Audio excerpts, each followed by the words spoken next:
शांति। मीठे बच्चों, तुम सब महान सौभाग्यशाली हो। तुम्हें स्वयं सर्वशक्तिमान भगवान वह पढ़ाई पढ़ा रहा है जो अब तक किसी ऋषि मुनि ने भी नहीं पढ़ी है।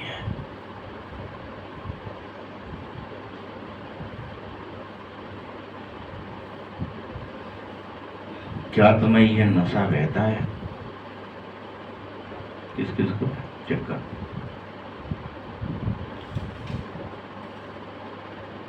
प्रश्न है, ड्रामा की कौन सी भाभी तुम बच्चे जानते हो, दुनिया के मनुष्य नहीं जानते हैं? कौन सी ऐसी भावी है, कौन सा ऐसा सत्य है जो तुम जानते हो? उत्तर है,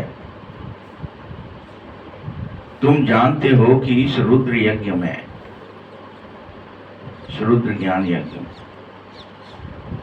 जैसे जैसे आप अपने विकारों की आहुतियां डालेंगे पवित्र होने के लिए, वैसे वैसे इसी संसार से, इसी यज्ञ से विनाश ज्वाला प्रज्वलित होगी।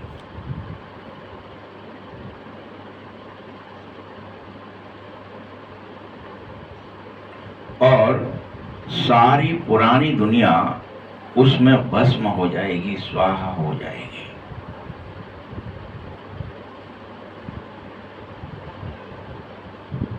तथा इस भावी को, इस होनी को कोई टाल भी नहीं सकेगा।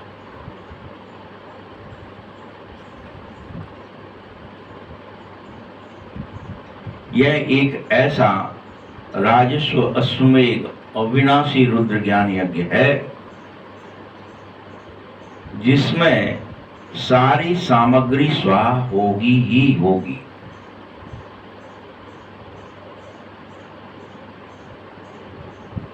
फिर तुम इस पतित दुनिया में नहीं आ सकोगे।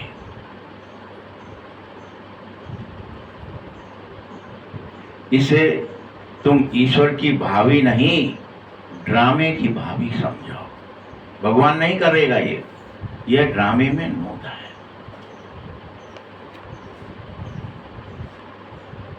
यह होकर ही रहता है। हर कल्प यह ड्रामे की भावी घटित होती है।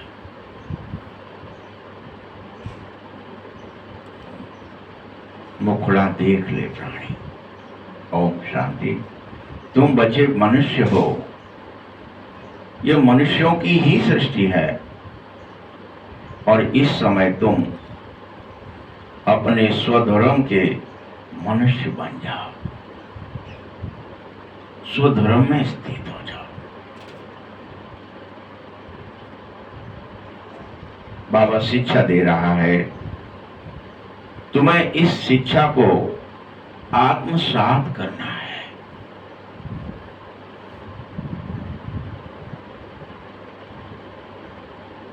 स्वयं आप सभी को भी अभी अपने स्वधर्म का पता नहीं है।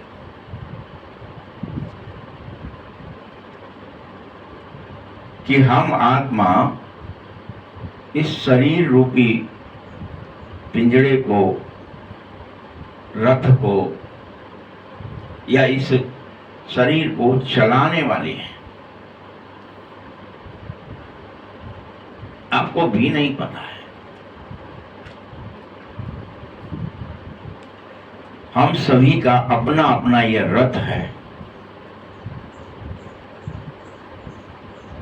जैसे हम सब इस रथ पर सदा सवार हो जाते हैं, हुए हैं, ऐसे अभी बाप भी रथ पर आकर सवार हो गया है। तुम सबकी आत्मा तो रथ पर सवार है ही।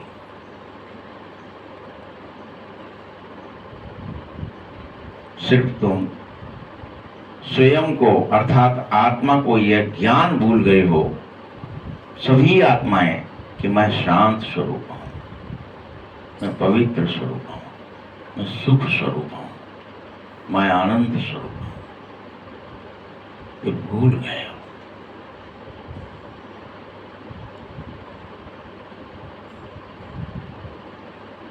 साथ साथ तुम स्वरूप को भूले हो सो तो भूले हो, अपने घर को भी भूल गए हो कि तुम्हारा सबका घर मूल वतन में है।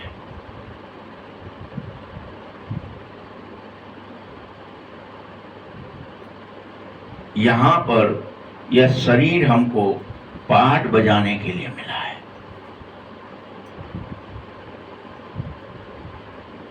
तुम सभी को ऐसे ऐसे स्वयं से बातें जरूर करनी चाहिए, स्वयं को समझाना चाहिए। बाबा कहता है तुम आत्मा शांत स्वरूप हो तो फिर विचलित क्यों हो, दुखी क्यों हो?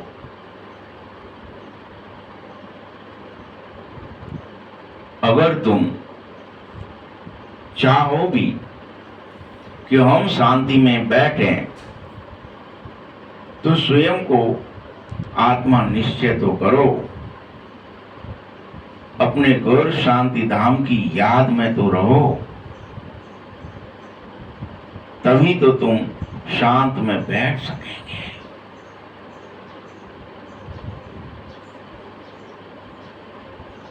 थोड़ा समय के लिए, क्योंकि मनुष्य शांति की मांग तो कर रहा है, परंतु वह भूल गया है कि मैं स्वयं ही शांति स्वरूप हूं और शांति धाम का निवासी हूं। भूल गया,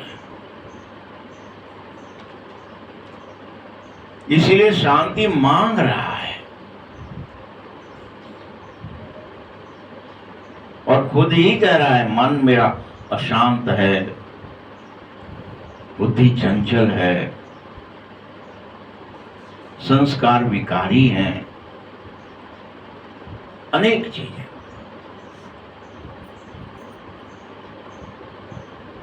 यह सब तुम आत्माओं ने कहा है कि मन मेरा शांत है, अशांत है तो शांति चाहिए मुझे, परंतु यह मनुष्य होकर भी तुम जान नहीं पा रहे हो कि वास्तव में मैं आत्मा हूं और शांत स्वरूप हूं, होते हुए भी नहीं जान पा रहे। वस्तुएं चाहिए, व्यक्ति चाहिए, बात करना है, इंद्रियों से चंचलता है, दृष्टि, वृत्ति, विचारों और भावनाओं की बड़ी गड़बड़ है।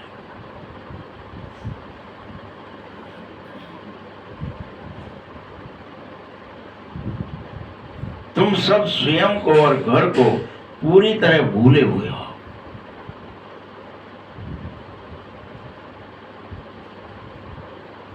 कैसे भूले हो?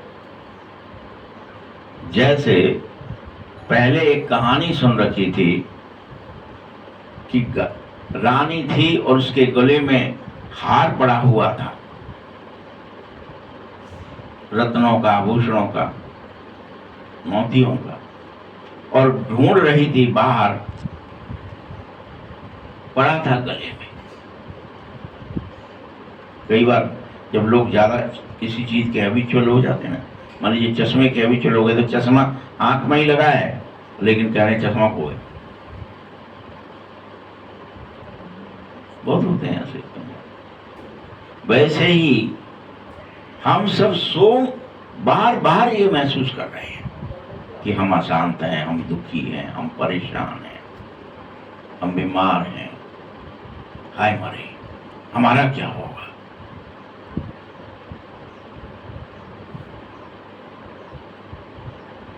ये गले का हार की तरह शांति, सुख, पवित्रता, समस्त गुण आपके अंदर ही है और बार बार आप बाहर ढूंढ रहे हो।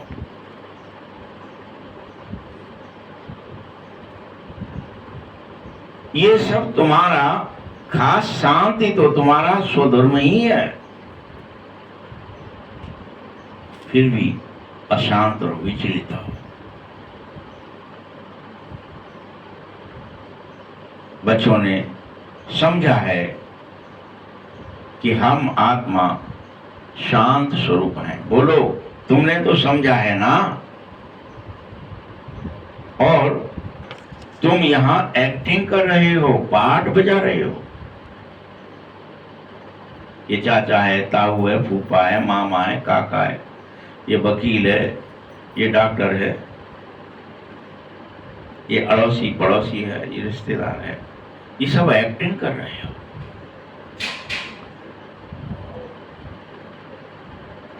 इस आर्गन से डिटैच हो जाने के लिए बाप तुम्हें समझाता है, बच्चे आर्गन से डिटैच हो जाओ तो तुम आत्मा पूर्ण रूप से शांत स्वरूप ही हो।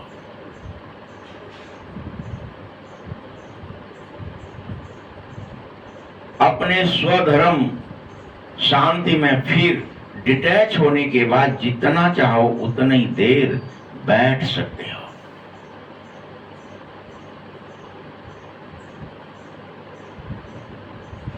चाहे तो इस शरीर से काम भी न लें, अशरीरी हो सकते हो।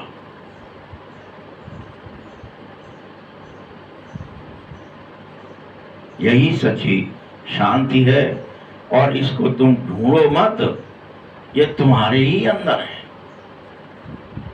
बाहर नहीं है। कोई वस्तु मिल जाएगी तो मन शांत हो जाएगा, कोई व्यक्ति से मुलाकात हो जाएगी तो मन शांत हो जाएगा, ऐसा आपकी भावना हो रही है, ये सब गलत है।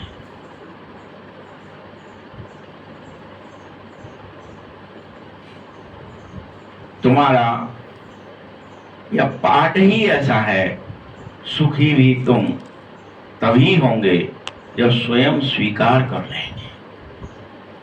शांति आएगी तभी सुख आएगा। अभी तुम पाठ बजा रहे हो, बाबा के द्वारा तुम्हें यह मालूम भी पड़ गया है, फिर भी निश्चय नहीं है। बाप ने तुम्हें बताया कि तुमने 84 जन्म खूब सारी एक्टिंग कर ली, जन्मे फिर एक्टिंग करते रहे, ये बन गए वो बन गए, फिर मर गए, फिर शरीर दूसरा ले लिया, फिर एक्टिंग करते रहे।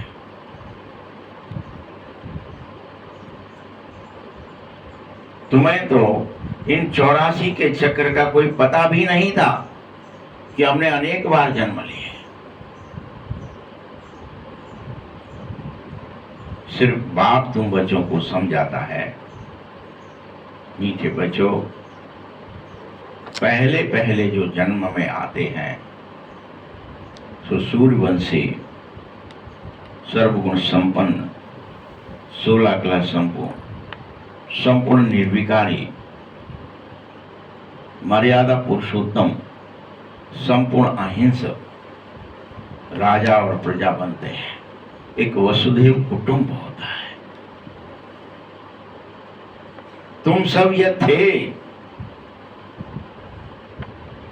सूर्यवंशी राजा, फिर चंद्रवंशी, सो वैश्यवंशी, सो शूद्रवंशी, धीरे धीरे गिरते चले गए। ये कोई जातीय व्यवस्था नहीं थी, यह आत्मा की स्थिति थी।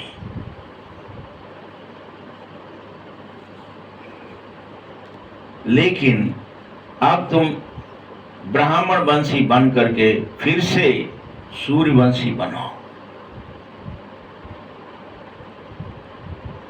फरिश्ता वंशी बनो। तुम्हें बनना ही होगा, इसीलिए तुम्हें पढ़ाया जा रहा है। तुम सब बहुत महान सौभाग्यशाली हो। तुम सभी सच्चे बच्चे हो, सृष्टि के आदि मध्य अंत को जान रहे हो।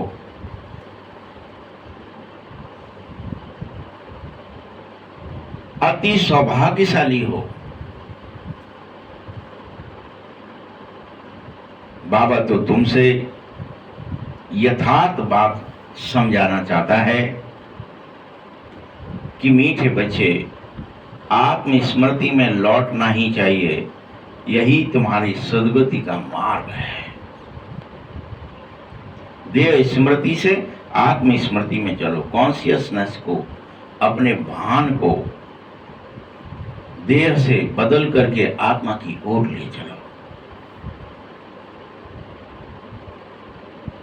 ये समझो कि सर्व का सद्गति दाता एक बाप ही है।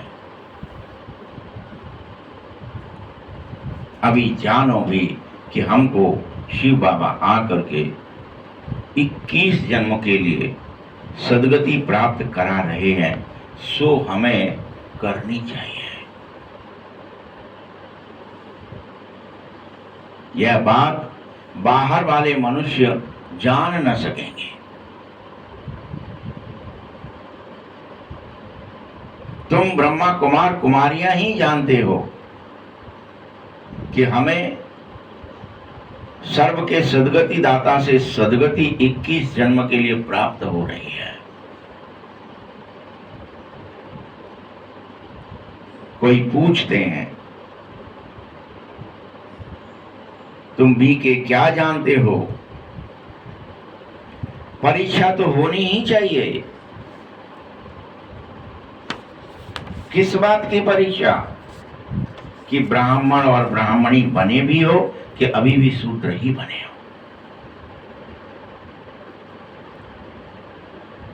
अभी भी देह और दुनिया की स्मृतियां ही तुम्हारे अंदर रहती हैं।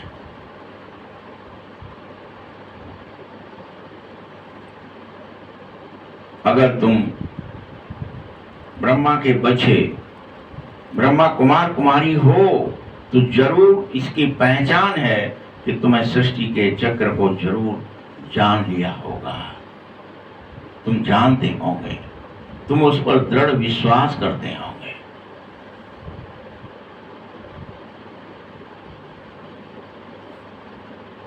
और साथ साथ मुझ बाप रचयिता को भी जान जाते होंगे।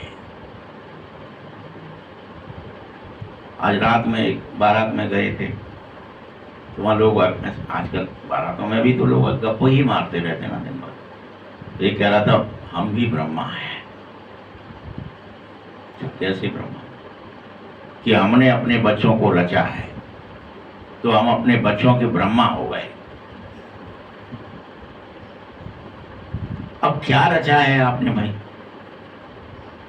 कैसे समझाओगे इन बातों को? बहस करने की कोई गुंजाइश रखोगे क्या?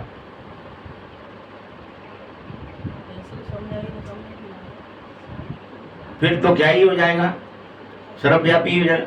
कीड़ा मकोड़ा भी बच्चे तो पैदा कर रहा है, जीव जंतु सब कर रहे हैं, पेड़ भी अपने दूसरे बगल में कौंसियां फैला के दूसरा पेड़ कर लेता है, तो सभी ब्रह्मा हो गए। क्या ये संकल्प करते हैं?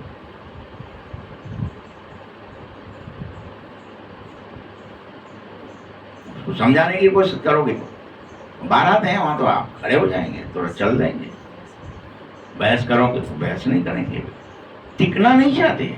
बात अपनी कह दी तुम मान लो।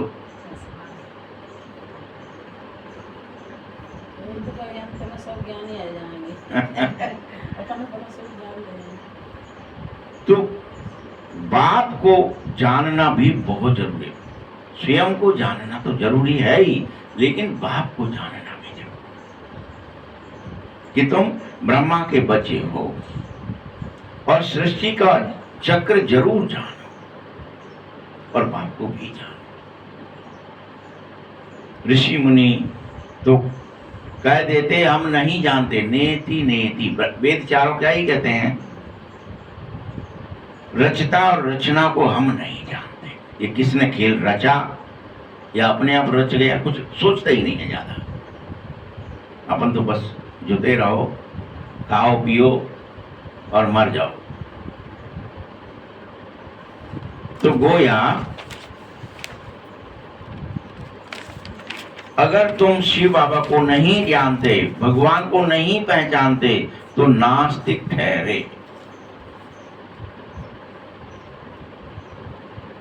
पहले तो तुम भी नास्तिक ही थे, क्योंकि तुम्हें पता ही नहीं था। तुम भी रचता रचना के आदि मध्य अंत को नहीं जानते थे।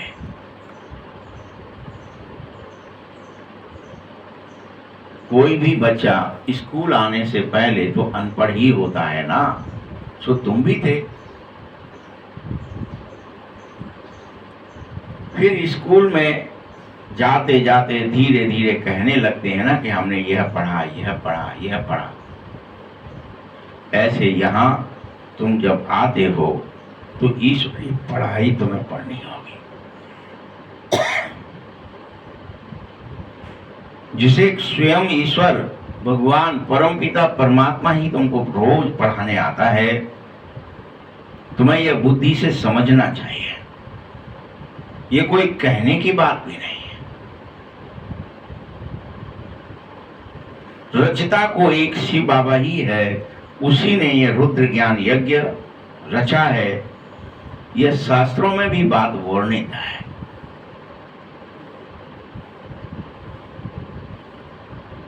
अब रुद्र और शिव परमात्मा में तो फर्क कोई है नहीं। यह भी है कि रुद्र ज्ञान यज्ञ से हर कलप विनाश ज्वाला जरूर प्रज्वलित होती है।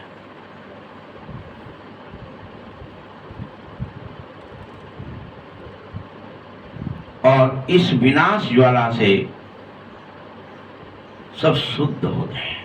पंच महाभूत भी, तुम्हारे विचार और भावनाएं भी, तुम्हारे कर्म भी।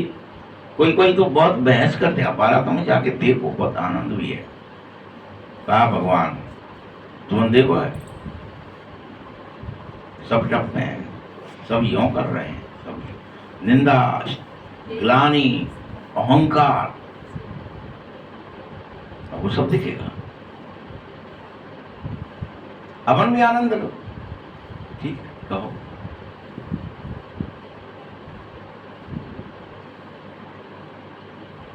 अभी शिव बाबा इस रुद्र, शिव की जगह कृष्ण का नाम डाल दिया।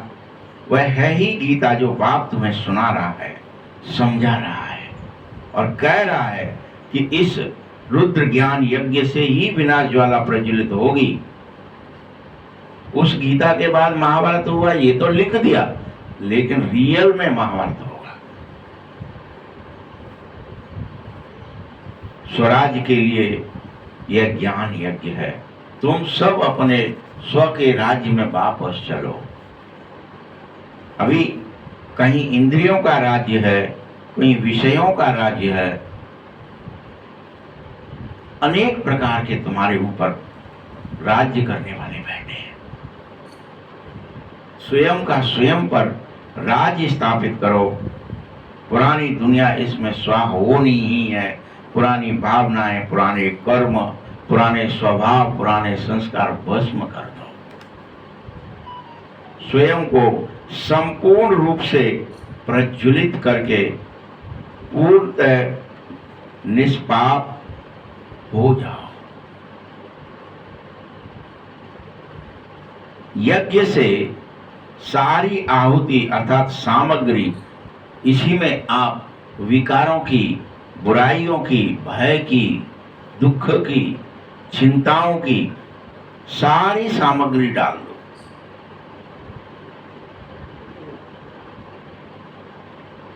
और सब स्वाहा कर दो। इस रुद्र ज्ञान यज्ञ में समस्त तुम्हारे अंतःकरण में जो पुरानी दुनिया है वह भी स्वाहा करो।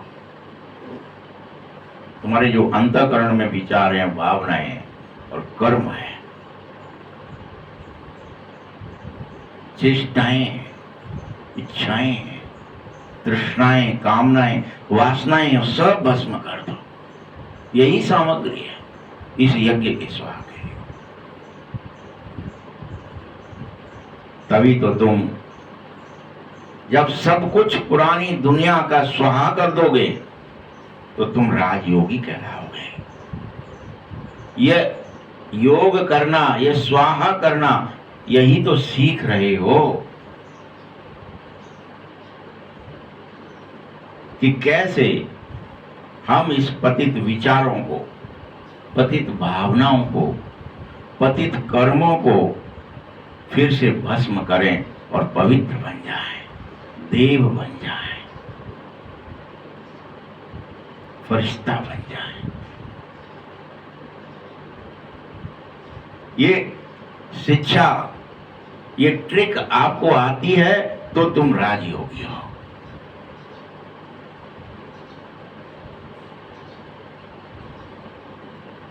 जब तुम अपने अंदर से सारा पुराना कचरा स्वाहा करोगे तो फिर बाहर की दुनिया भी खत्म हो जाएगी। यहां भी सब लोग एक दूसरे को बम पटक देंगे, एटम बम पटक देंगे, भस्म कर देंगे। होनी ही है। तुम समझो, बम से नहीं होगी तो नेचुरल कैलेमिटीज से हो जाएगी, भूकंप से हो जाएगी, सुनामी से हो जाएगी, पृथ्वी हिल जाएगी, पूरे गिर पड़ेगा, ये सब कुछ जमीन में समा जाएगा।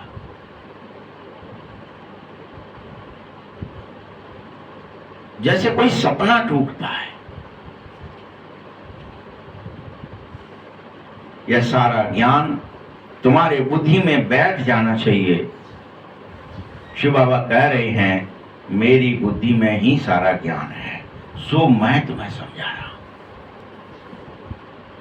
सत बाप, चैतन्य बाप और ज्ञान का सागर बाप ही है। सच्चित आनंद है, चैतन्य है, सत्य है, ज्ञान का सागर है।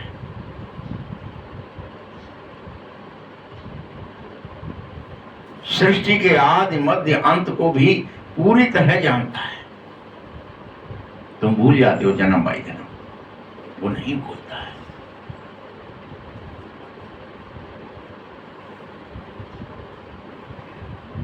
ये ऋषि मुनि तो आदि कहते हैं हम रचता और रचना को जानते ही नहीं, नेति नेति।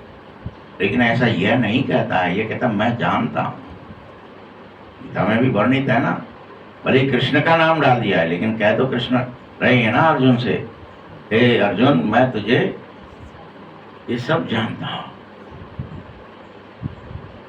तेरे जन्मों को जानता हूं, तेरे कर्मों को जानता हूं, तुझे जानता हूं।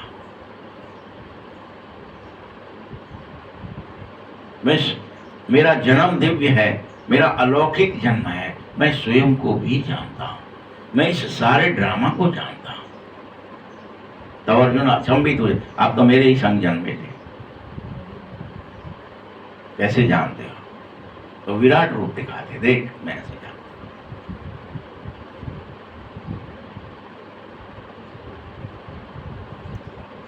तो यहां पर भी तुमसे कोई पूछे कि तुम जाते हो, तुमको क्या मिलता है, क्यों जाते हो, तो बोलो जिसको बड़े बड़े ऋषि मुनि आदि कहते थे कि हम रचता और रचना के आदि मध्य अंत को नहीं जानते, हम उससे मिलने जाते हैं, वो हमें समझाता है, सो हम भी जानते हैं, इसीलिए हम जाते हैं।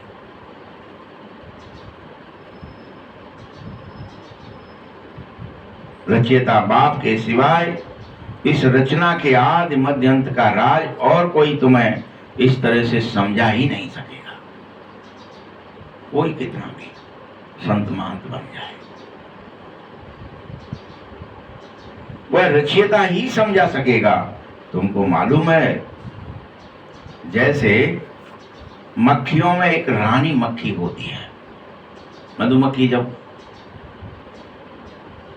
पिंजरे में रखते लोग तो रानी मक्खी कोई को रख देते, बाकी सब प्रजा अपने आप बन जाती है।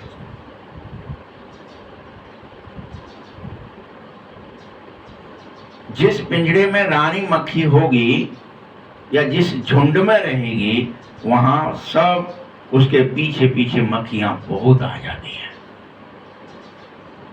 उसकी शक्ल अलग होती है, सूरत अलग होती है।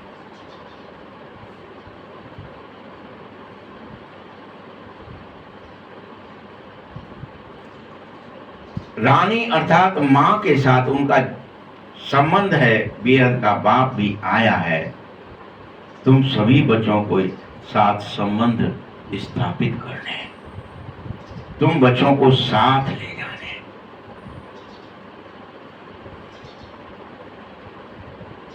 तुम जानो कि हम आत्माओं को परमपिता परमात्मा हमारा पिता साथ लेकर ही जाएगा अपने गुरु शांति धाम में। फिर से हमारा सतयुग का पाठ भी शुरू होगा। उसी के लिए हमें दिन रात देवताई और देवीय पद प्राप्त करने के लिए पुरुषार्थ करना है, पवित्र बनना है।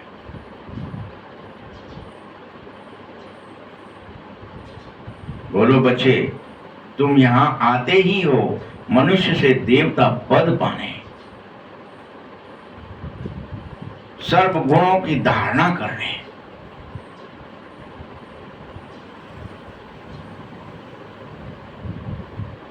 लक्ष्मी नारायण जैसा बनने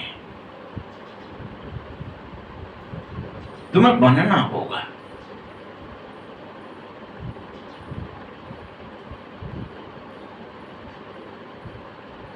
अगर तुम्हें लक्ष्मी नारायण के भी दिव्य गुण देखने हैं, दिव्य शक्तियां समझनी है, तो इन दिव्य दृष्टि के सिवाय कोई देख न सकोगे। अभी तुम जानो और स्वीकारो कि कलप कलप हम सूर्यवंशी देवता बने थे, सो फिर बन रहे हैं। सर्वगुण संपन्न 16 कला संपूर्ण बने थे, सो फिर बन रहे हैं। उसके लिए तुम्हें यह राजयोग की ट्रिक सीखनी होगी और जीते जी पुरानी दुनिया अपने अंदर से खत्म करनी होगी। देह अभिमान मिटना होगा, तभी तुम्हारी बुद्धि में स्वर्ग की राजधानी स्थापित हो सकेगी। कल भी बताया था ना बाबा ने कैसे स्वर्ग स्थापित होता है। जब एक जैसे रहने, स्ववर्ग एक जैसे सब रहने लगेंगे, सबकी पवित्रता की, सुख की, शांति की पावर 16 कला संपूर्णता आ जाएगी। बच्चों, सतयुग में देवताओं का ही राज्य होगा, परंतु देवताओं के राज्य में भी फिर राक्षस आदि दिखा दिए हैं जो गलत है। यह कोई जानता ही नहीं है कि तुम जब देवता होते हो तब तुम दैत्य नहीं हो सकते, क्योंकि राक्षस भी तुम्हें ही बनना है और देवता भी तुम्हें ही बनना है। भारत कितना पवित्र था, सर्वगुण संपन्न 16 कला संपूर्ण, इस भारत की ही महिमा थी। तभी तो आज तक भी देवी और देवताओं के मंदिरों में जाकर माथा टेकते हैं। मंदिर भी बहुत बन गए हैं, परंतु यह पता नहीं है कि यह आदि सनातन देवी देवता धर्म सतयुग में कब और कैसे स्थापित हो गया था। सो बाप में पुनः स्थापित कर उसमें स्थान दे रहे हैं। भारत कैसे पवित्रता के बल से ही इतना ऊंचा बना था। तुम्हारी सभी आत्माओं की मोरल वैल्यू थी। तुम सब के अंदर सत्य था, धर्म था, त्याग था, सेवा थी, समर्पण था, दया, करुणा, क्षमा, प्रेम, शांति, सुख। फिर तुम धीरे धीरे नीचे उतर गए, दुखी हो गए, अशांत हो गए, बीमार हो गए।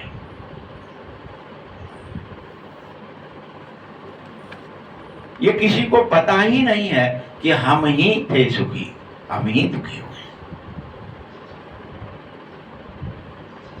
इसलिए बाप समझाता है, बच्चे ये भावी बनी बनाई है। जैसे रात के बाद दिन और दिन के बाद रात होना तय है, ऐसे ही सुख के बाद दुख आना तय है, फिर दुख के बाद फिर सुख आना तय है। ये खेल है। ये ड्रामे की भावी को तुम्हें समझना ही होगा। किसकी भावी है वह भी नहीं समझते हो क्या? ड्रामा की भावी समझो, तभी तो समझ में आवेगी। ड्रामा का रचयिता, क्रिएटर, डायरेक्टर कौन है? सिर्फ कह देते हैं कि भगवान। जो करता है सो होगा, बस कहने से नहीं होगा। ड्रामे की भावी को समझो। ड्रामा कहने से आदि मध्य अंत को नहीं जान जाओगे जब तक तुम परमपिता परमात्मा के द्वारा बताए हुए इस ज्ञान में समर्पित नहीं होगे। इसके प्रति सरेंडर हो जाओ।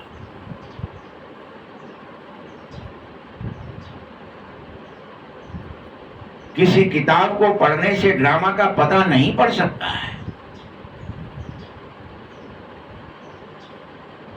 जब तक कोई ड्रामा को देख न ले जाकर कि ये रियल ड्रामा कैसे चल रहा है, कैसे मृत्यु हो रही है, एक तरफ कैसे जन्म हो रहा है, एक तरफ से मर रहे जा रहे हैं, एक तरफ से फिर पुनर्जन्म लेके आ रहे हैं, कैसा खेल है।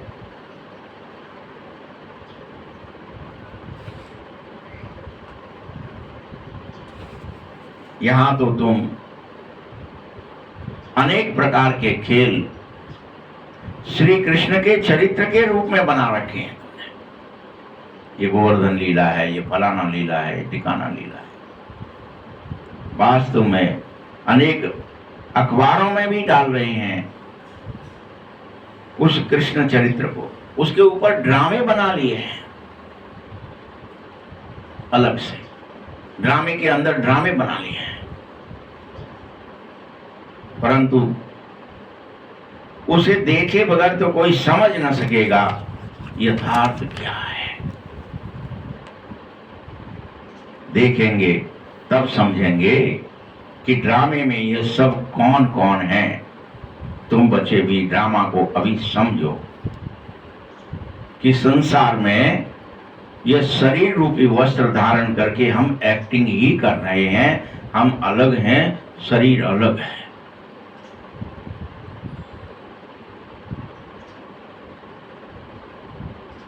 मनुष्य तो कह रहे हैं संसार की हिस्ट्री ज्योग्राफी का यह चक्र फिरता है, परंतु कैसे फिरता है यह किसी को पता ही नहीं है। कह देते हैं बस। जिसके लिए बाप तुम्हें समझा रहा है कि पहले सतयुग, फिर त्रेता, फिर द्वापर, फिर कलयुग, फिर संगम, फिर सतयुग, फिर त्रेता, फिर द्वापर, फिर कलयुग, फिर संगम। ये घूमता ही रहता है। जैसे गाड़ी घूम रही है तो 1 2 3 4 12 बज गए तो क्या बंद हो रही है, फिर से शुरू हो रही है। क्या 1 सेकंड के लिए कम बंद हो सकती है? नहीं हो सकती। समय तो घूम ही रहा है ना, रात के बाद दिन। आप उसको चाहे सतयुग कहें चाहे कलयुग कहें, लेकिन ये तो घूम रहा है। ये तो ड्रामा है, ये तो होगा ही। इसे कोई थाम नहीं सकता कि अभी थम गया है, अभी सतयुग हो गया, बस यहीं रोक दो। ऐसा नहीं हो सकता।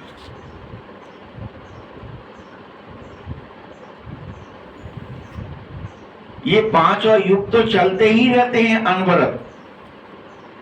न कभी रुके हैं, न कभी रुकते हैं, न कभी रुक सकेंगे। और कोई कहे कि जन्म मृत्यु रुक जाए, नहीं रुक सकती। जन्म भी होगा, मृत्यु भी होगी। कोई ये भी नहीं कह सकता है कि जन्म मृत्यु की तरह ये रात दिन रुक जाए। रात दिन भी नहीं रुक सकती। ये काल चक्र है, वो जीवन चक्र है।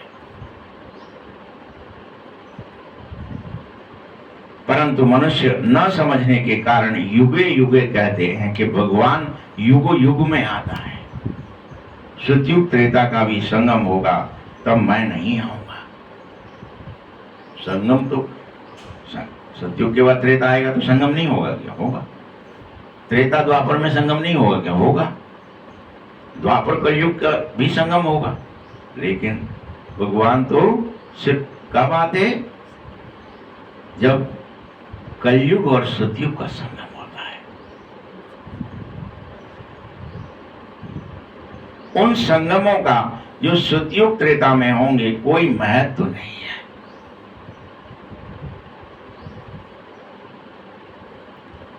वह तो कुछ होता नहीं वहां, ये सब बातें तुम समझो। से रात के बाद दिन या दिन के बाद रात है, यही संगम मान्य है, बाकी नहीं है। कि दोपहर में भी तो आधा दिन हो गया, आधा दिन अलग से चलेगा, नहीं मान्य है।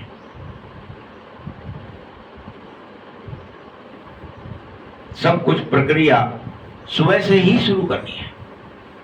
ऐसे ही सतयुगी सूर्यवंशियों ने, फिर चंद्रवंशियों ने राज्य कैसे किया था और उस समय वह सतयुग कैसे था, ये समझना होगा। ऐसे नहीं कि चंद्रवंशियों ने सूर्यवंशियों पर जीत पाई, नहीं नहीं, कोई लड़ाई किसी से नहीं होती है कि जीत पा करके तुम सूर्यवंशी बन गए, इनको मार दिया, ऐसा नहीं होता है।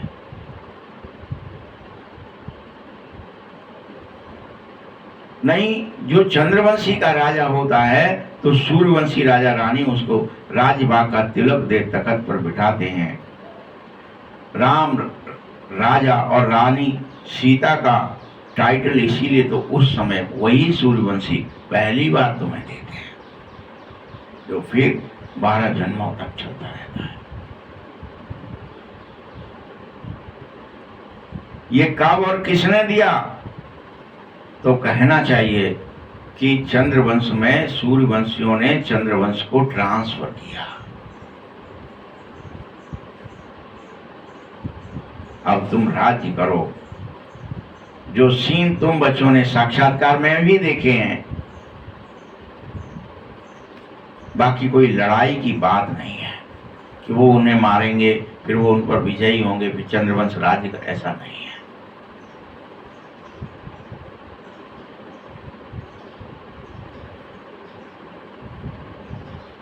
जैसे सभी राजाएं अपने राजाई देते वैसे ही तुम भी देते हो। जैसे दी जाती है हूबहू वैसे ही दे देते हो।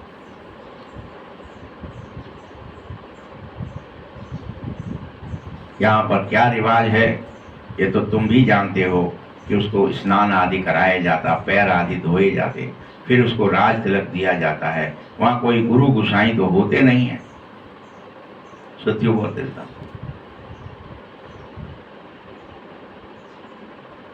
अभी तुम बच्चों की बुद्धि में होना चाहिए कि हम दैवीय स्वभाव वाले बन जाएं इसी क्षण। अभी तभी तो तुम जैसे जैसे देवताई गुण धारण करते जाओगे, तुम्हारे जो दैत्य स्वभाव हैं, जो ईर्ष्या है, द्वेष है, घृणा है, जो भी विकर्ण है, झूठ है, छल है, कपट है, ईर्ष्या के साथ दंभ है, पाखंड है, असत्य है, ये सब भस्म होता जाएगा।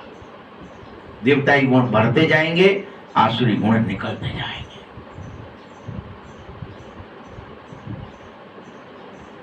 और तुम सब दैवीय स्वभाव धारण करो तो ऑटोमेटिक जैसे जैसे सूर्य निकलता है अंधेरा अपने आप भस्म हो जाता है, वैसे ही आपके अंदर दैवीय स्वभावों की धारणा बढ़ती जाएगी, आसुरी स्वभाव सब भस्म हो जाएंगे।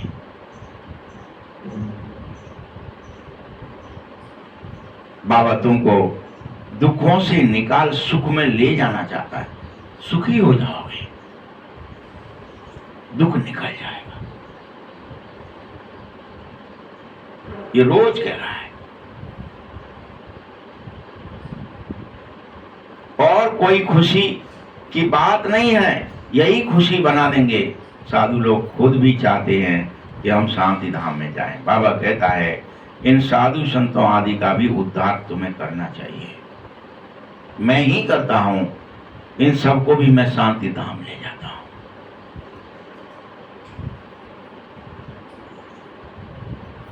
परंतु सन्यासी तो द्वापर में आएंगे, फिर से सन्यास धारण करेंगे। स्वर्ग में तो सन्यासी जा न सके, वहां तो सिर्फ देवता और देवियां ही रहते हैं। इसी तरह से परम धाम में भी सभी के अपने अपने सेक्शंस अलग अलग बने हुए हैं। देवताओं का सेक्शन अलग है, साधु संतों का अलग है, धर्म गुरुओं का अलग है।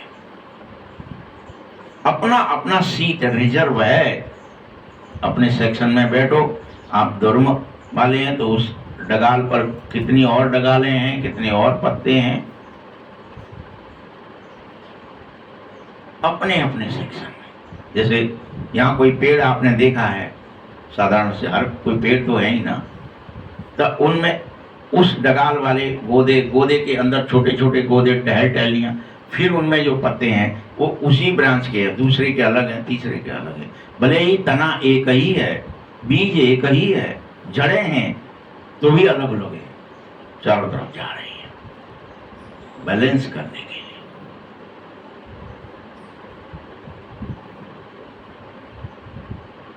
ऐसे ही यहां पर हो सेक्शंस हर एक के अलग अलग है। कौन किस सेक्शन में कब गोदा फूटेगा, कब उसमें जाओगे, ये फिक्स है।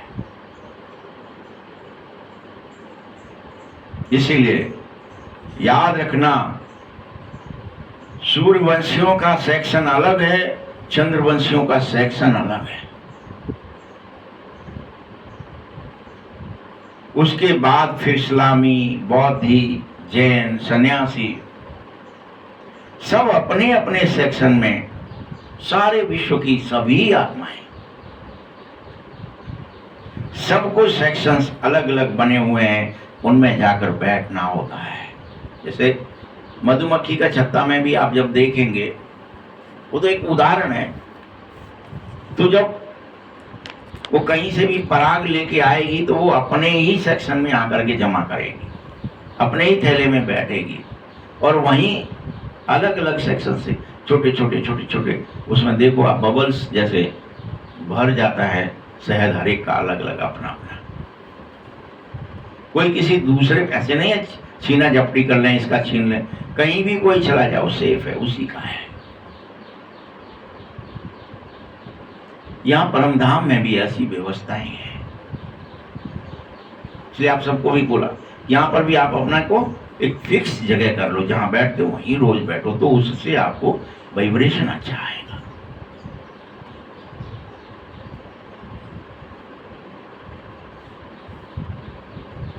बच्चे, जब तुम राज्य करते हो तो अपने सेक्शन से तुम्हारे साथी उतरते हैं तुम्हारे साथ राज्य करने के लिए,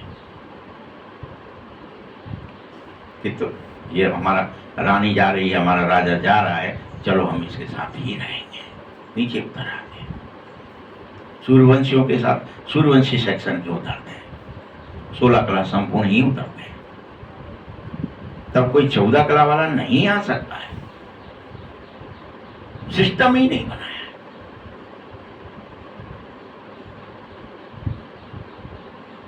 उस समय कोई दूसरा नहीं हो सकता देवी देवताओं के अलावा। मूल वतन में भी ऐसी माला नंबर बार अपने आप बनी हुई है, ये बात समझो। आदि सनातन देवी देवता धर्म वालों की पहली विरादरी है, वही विनाश के बाद पहले पहले इस पृथ्वी पर आती है, तब इसे बैकुंठ कहते हैं। इस संसार को उस समय वसुदेव कुटुंब और बैकुंठ कहा जाता है। फिर और बिरादरियां बाद में निकलती हैं। याद रखना, आदि सनातन देवी देवता धर्म की बिरादरी बड़े से बड़ी है। दूसरे धर्म स्थापक तो द्वापर के बाद ही आएंगे, जब देवताएं वाम मार्ग में चले जाते हैं। तब तक कोई आ न सके।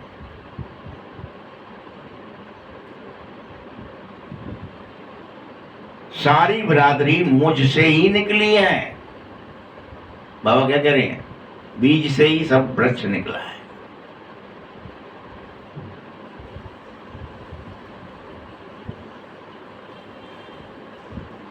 तुम कहेंगे फिर के इस्लामियों की सेकंड नंबर बिरादरी है, फिर बौद्धियों की थर्ड नंबर बिरादरी है। बाबा कहता है फर्स्ट बिरादरी हद की है, और छोटे छोटे तो लाखों होंगे, लेकिन मुख्य 4 बिरादरियां हैं। पहले पहले जब तुम आते हो तो तुम्हारी देवताओं की भी बिरादरियों में 2 हिस्से हैं, सूर्यवंशी और चंद्रवंशी। फिर अनेक बिरादरियां हैं जिसमें इस्लामी, बौद्धी, क्रिश्चियन, जाने कितने, यहूदी, पारसी, ज्यूस, कितने आ जाते। अभी तुम नीचे गिर गए हो, 84 जन्म ले पाठ बजाना ही पड़ेगा।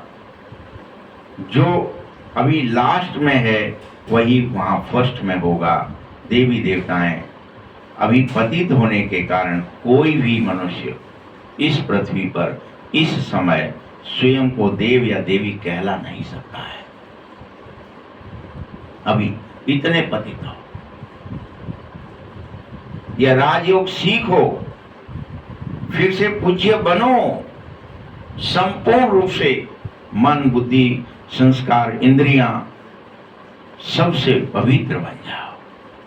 तब ये तुम्हारी देह छूटेगी, और फिर तुम जो देह भी पाओगे वह भी पवित्र होगी तुम्हारी आत्मा के पवित्र होने के बाद।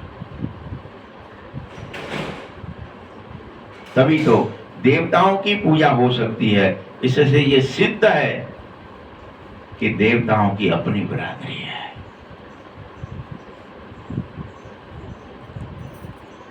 बाद में तो देखो, अभी तक भी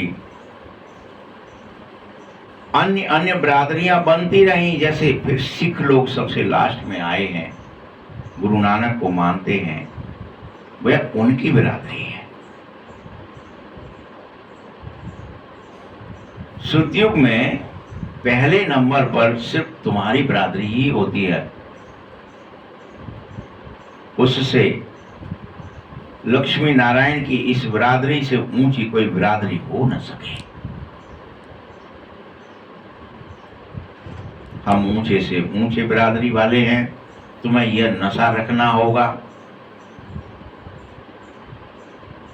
हम सबसे ज्यादा सुख भोगते हैं, यह भी नशा रखना होगा। बल तुम कंगाल भी बन जाते हो बाद में, धीरे धीरे तुम्हारे अंदर कलाएं कम होती जाती हैं, जन्मते मरते, और तुम कंगाल बन जाते हो। लेकिन पहले पहले तो तुम्हें सर्वोच्च सत्ता की परम प्रिय संतान होना, ये नशा धारण करना होगा। सबसे जास्ती दुख भी तुम्हें ही है, तो सबसे जास्ती सुख भी तुम्हें ही है।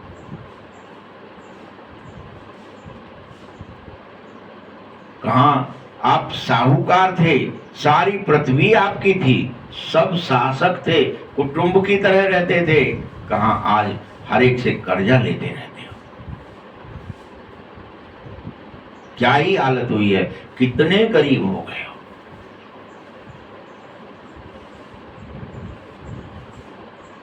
तुमने अपना सब कुछ गवा दिया है। यह है ही दुखधाम। बाबा फिर तुमको सुखधाम का मालिक बना रहा है। तुम सुखधाम में आएंगे, बाकी सब शांति धाम में बैठेंगे, चले जाएंगे, वह आ न सकेंगे। आधा कल्प तुम संपूर्ण रूप से सुख ही भोगेंगे। वहां कोई पॉपुलेशन भी ज्यादा नहीं होगी, कोई पॉल्यूशन नहीं होगा, सुख भोगोगे, पूरी पृथ्वी तुम्हारी होगी।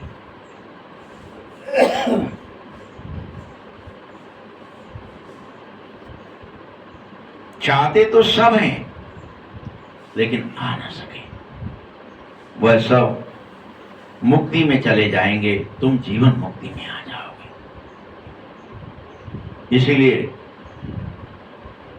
तुम्हें हर हालत में राजयोग सीखना होगा, स्वयं को स्व में स्थित करना होगा।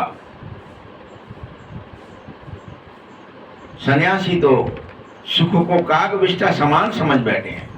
सुख अच्छी चीज ही नहीं है, बेकार है।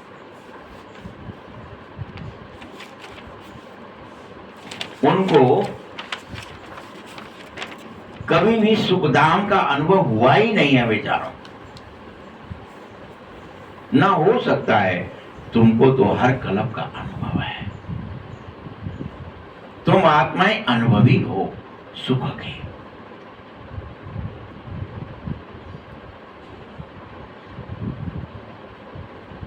महिमा भी तुम्हारी ही है, परंतु पतित होने के कारण इस समय तुम सब स्वयं को भी भूल गए हो, अपनी शक्ति और सामर्थ्य को भी भूल गए हो, अपने सुखों को भी भूल गए हो, दुखी हो गए। अब मैं तुम्हें याद दिलाता हूं, हे भारतवासी बच्चों, तुम सब देवी देवता धर्म के थे, सो तुम पुनः देवी देवता बन जाओ।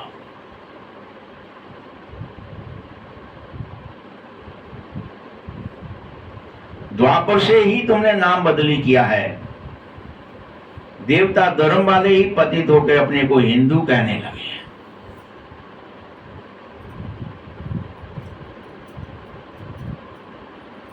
उसमें भी ऊपर नीचे बिरादरियां बना ली हैं और गाते रहते हैं, पतित पावन आ जाओ। बाबा ने समझाया है, तुम कितने जन्म पवित्र दुनिया में थे, कितने जन्म पतित दुनिया में थे, ये बाप को तो सब पता है। अब फिर तुम्हें हर हालत में पवित्र दुनिया में जाना होगा, जाना ही है। इसीलिए दिन रात देह और दुनिया को भूलने के अभ्यास में लग जाओ।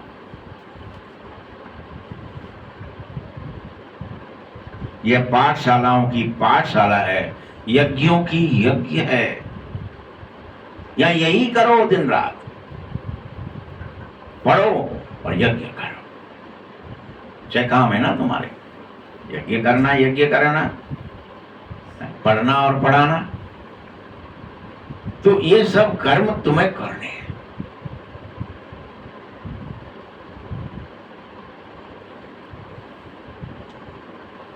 सारी पुरानी दुनिया इसी में तो खत्म होगी। जैसे होली जलाते हैं, वैसे यह सब पर्व आदि भी संगम युग के ही हैं। सारे पर्व, चाहे वो रक्षाबंधन है, होली है, दीपावली है, ऐसा कोई पर्व नहीं है जो संगम का नहीं है।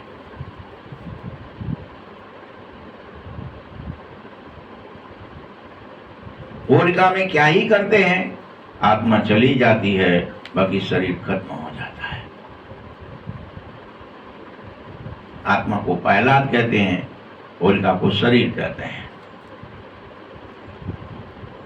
तो शरीर जल गया, होलिका जल गई, प्रहलाद बच गया। यह ज्ञान कोई सन्यासी तुम्हें दे न सकेगा। बल गीता में भी जो अभी तुम्हें मिलती है गीता, उसमें आटे में नमक के बराबर ज्ञान है, बस प्राय लोप हो गया है। इसलिए बाप को इस ज्ञान की जानकारी देने के तुम ही थे, तुम ही हो, मुझे तुम्हारे जन्म मृत्यु पता है, आना पड़ता है। शिव बाबा कहते, हमने ये यज्ञ रचा, अब तुम इसमें अपना पुराना तन मन धन सब स्वाहा कर दो और घर चलो, कुछ बच न जाए, सब स्वाहा कर दो। जीते जी मर जाओ। तुम यज्ञ, इस ज्ञान यज्ञ में तुम्हें जैसे ही स्वयं को तन मन धन से स्वाहा करोगे, तुम्हें सब कुछ नया मिल जाएगा, अभी के अभी। अच्छा, मीठे मीठे सकेले दे बच्चों प्रति माता पिता बाप दादा का याद प्यार और गुड मॉर्निंग। रूहानी बाप की, रूहानी बच्चों को नमस्ते। रूहानी बच्चों की भी बाप दादा को बहुत बहुत याद प्यार और नमस्ते। धारणा के लिए मुख्य सार है, सुखधाम में जाने के लिए तुम सब अपना दैवीय स्वभाव जरूर बना लो। सुखधाम में जाने ड्रामे के आदि मध्य अंत के राज को बुद्धि में रखकर सदा प्रसन्न रहने लगो। मैं ही खेल रहा हूं, मैं ही खेलता हूं, मैं ही खेलूंगा। हम कहानियां भी सुनते थे कि ये जो संसार है ये शिव और पार्वती की एक चौसर है और हम सब उसकी गोटियां हैं। वो चलते रहते या गोटी खपती रहती, दूसरी चाल चलते, फिर गोटियां इकट्ठी हो जाती, फिर चाल शुरू हो जाती। गोटियां हम हैं और वो दोनों, एक प्रकृति एक पुरुष, क्या कर रहे हैं? खेल रहे हैं। ऐसी कहानी है बाकायदा शास्त्र में, लेकिन समझ नहीं सकते। सबको यह राज समझा दो। दूसरा पॉइंट है, स्वराज लेने के लिए इस बेहद यज्ञ में जीते जी सब कुछ स्वाहा करना है, सब कुछ नई दुनिया के लिए ट्रांसफर कर लेना है। करना चाहते हो तो करो। वरदान है, अपने मस्तक द्वारा तीसरे नेत्र का साक्षात्कार कराने वाले सच्चे योगी भव। सबको क्या कराओ? अपने मस्तक द्वारा तीसरे नेत्र का सबको साक्षात्कार कराओ। यादगार में बल योगी के मस्तक पर तीसरा नेत्र दिखाया है। आप सच्चे योगी भी अपने मस्तक पर आत्मा का साक्षात्कार कराने के लिए सदा बुद्धि द्वारा एक मुझ बाप के संग में ही रहो। एक बाप दूसरे हम, तीसरा न कोई। जब ऐसी स्थिति हो जाएगी तब तीसरे नेत्र का साक्षात्कार हर एक को होगा और जरूर होगा, लेकिन स्थिति ऐसी होगी उनको होगा, बाकी को नहीं। अगर बुद्धि में कोई तीसरा तुम्हारे अंदर आ गया तो वो तीसरा नेत्र झट बंद हो जाएगा। इसीलिए सदैव तीसरा नेत्र खोलना है तो स्वयं को और बाप को ही याद रखो। बस तीसरा कोई आना ही नहीं चाहिए। मैं और मेरा बाबा, बस। स्लोगन है, बस प्रश्न चित्त बनना अर्थात परेशान हो जाना और परेशान दूसरों को करते रहना। प्रश्न ही प्रश्न है, प्रश्न ही प्रश्न, प्रश्न चित्त हो गए। परेशान खुद हो रहे हैं और परेशान दूसरों को कर रहे हैं। आज ये कैसे हुआ, ये क्यों हुआ, हमारे संग ही क्यों हुआ, अनेक प्रश्न, क्योंकि प्रश्न चित्त हो गए। तुम्हें प्रसन्न चित्त होना था, प्रश्न चित्त नहीं।